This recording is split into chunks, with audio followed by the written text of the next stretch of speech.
Okay, Tequila Dave here. This is my entry into Lockpicking Paul's 1 year anniversary. Congratulations, Paul. It's to show off homemade tools. I've got a Fire Brigade FB14 padlock here.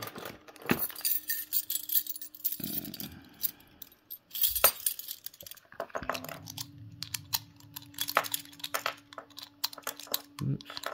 Can we go in? Show that it's working.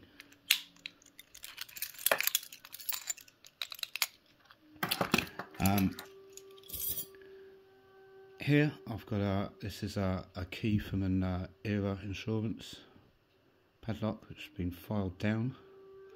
Get an original here.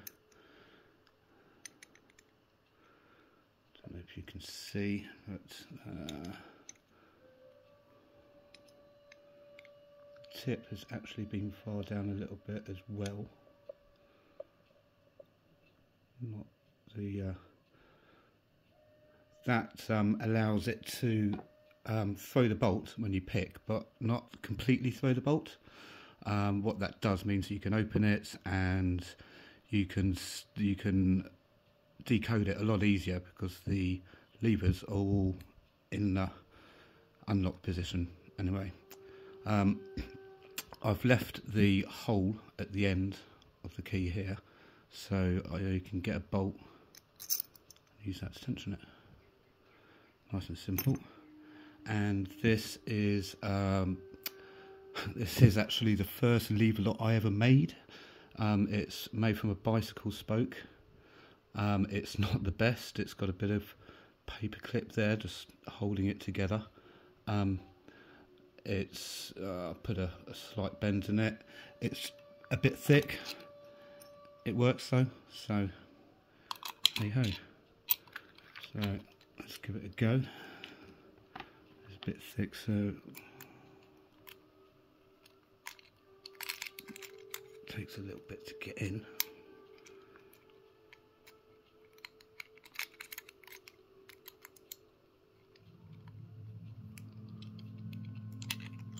Come on, you bugger.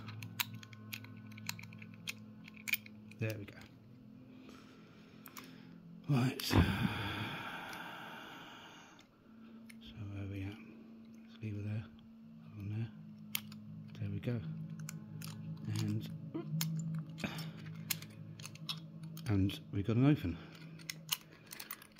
Like I said, it is a little bit thick, as you can see, and not the best, but hey ho, it does work. Even if it doesn't come out. Anyway, I'll leave it there. Congratulations, Paul. And I hope you have another great year of filming good content. Cheers, bye.